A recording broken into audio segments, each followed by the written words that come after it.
Free trade. Millions of tons of goods in motion across the planet. It brings prosperity, or so we're told.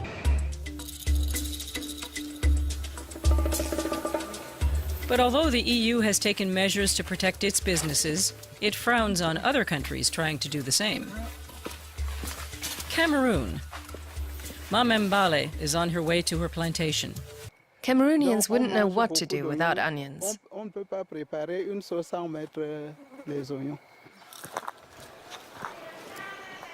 Now the women from the village are planting cassava instead, not because they want to, but because it no longer makes sense to plant onions. Onions imported from Europe have destroyed the market. To protect farmers like these, Cameroon would have to raise import duties even more. But it can't, because a new free trade agreement with the EU, called EPA, prohibits that. Our onion fields stretched from here down to the river and over there. But then we stopped being able to sell all of them because of the huge number of imports. That's why we had to stop growing them. 50 kilometers south, at a market in Yaoundé, it's growing harder and harder to find onions grown domestically. Every morning, trucks arrive here filled with onions. Most of them have been imported from Holland. They're the ones packaged in red nets. The two discover that Dutch onions cost around a third less than homegrown varieties. But how can that be when there's already a 30% punitive import tariff on the vegetable?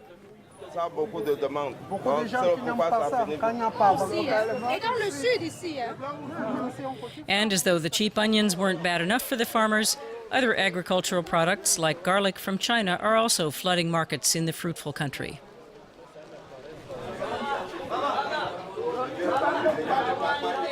We have no chance, as you can see.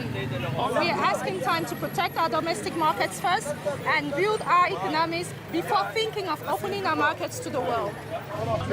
European overproduction is undercutting Africa's agriculture sector. Mamembale doesn't know what to do next. What happened with onions could happen just as easily with other farm products. And the new free trade agreements with the EU don't allow Cameroon to raise punitive tariffs any further to protect the industry. I think it's high time they understand that they should leave African countries to build their own markets, just as the EU took time to build its own market. It's time they let us build our market, and then we can think partnership agreements with the EU. They give these countries no advantages that they didn't already have, namely market access. And they had to open up their own markets step by step to get it. Cameroon has little chance to protect itself. Other industries and trades also need protecting, says Murray, because they're still in a critical phase. That's why protests are growing louder, like this one at a WTO meeting in Buenos Aires. Critics say the organization is little more than a cartel, there to protect the interests of the powerful industrialized nations and global concerns.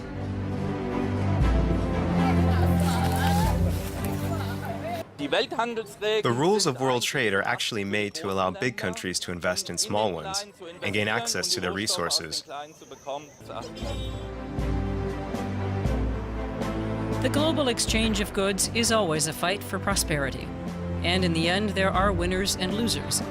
Trade that is truly free is a myth and will always remain one.